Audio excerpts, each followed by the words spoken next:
এমন একটা যুগ আসবো, ওই যুগে কোনো বাবুর যদি জিজ্ঞেস করে তোমার দাদার নাম কি বা নানার নাম কি, কইবে আমার দাদার নাম শুভ, আমার দাদার নাম লিখন, দাদার নাম রাব্বি, দাদার নাম সানি, দাদার নাম রকি। আর যদি দাদির নাম জিগায় কইব দাদির নাম নোভা, আমার দাদির নাম অর্নি। অর্নি বিলে কারো দাদির নাম, দাদির নাম হইব রিমি। তারও অনেক পরে আরেক জামানায় তখন দাদার নাম কইব সায়ান, আয়ান, মায়ান, আরহাম, রাজ। আর দাদিগোর নাম কইব আমার দাদির নাম সুহানা, আমার দাদির নাম সানায়া। মানে এই ডিবিলে দাদা দাদির নাম হইব, এগুলি ভাবা যায়? আমরা সবসময় চিন্তা করছি দাদা দাদির নাম মাথায় আইলেই দাদার নাম হইব যেমন আমাদের নেওয়াজ আলী ঢালি, নানার নাম হইব হরমুজ আলী মাতবর, দাদার নাম হইব আলী আকবর ব্যাপারী, চান মিয়া হালদার, জালালউদ্দিন চৌকিদার। আর ছোট ছোট নাম যদি দুইকা, জুলা। আমার দাদা শ্বশুরের ডাকনাম আবার ছিল টেনা মিয়া ফ্রম ব্রাহ্মণবাড়িয়া। আর দাদিগো নাম আই হাই সূর্যবান, নূরজাহান বেগম, মরণবালা। ছোটবেলা অনস মরে যেতে ছিল বাচ্চা আছে হিলেগা নাম টেকা দিছে মরণবালা, করিমন বানু, জহুরা জান নেসা।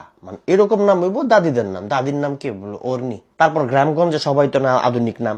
একামলে তো মনে করেন কি ওর খেতে তেন যদি টমেটো, বেগুন, আউক এগুলি চুরি হইতো, গাছের তেন যদি বড় আম চুরি হইতো, কি কইতো যে ওই লাল মিয়ার নাতি আউক গুলি চুরি করে লাইছে, দুইখার নাতি টমেটো গুলি সব লয়ে গেছে। মানে এরকম নাম। অথচ একটা জামানায় আইবো তখন খেতের তেন চুরি মিরে এলে কেবো কে রে কেবো শুভর নাতি দেওস না। মানে কারো দাদার নাম শুভ হয় কেমনে? এদিকে উদা আমি ভাবি না আপনারাও কেউ কেউ ভাবেন যে একামলে দাদা দাদির নাম বিলে এমন হয়? যাই হোক, আপনারা আপনাদের দাদা দাদি বা নানা নানির নাম আমার কমেন্ট বক্সে একটু কয়ে যান, পড়তে ভালো লাগবে। মরণবালা নামে কেউ আছে?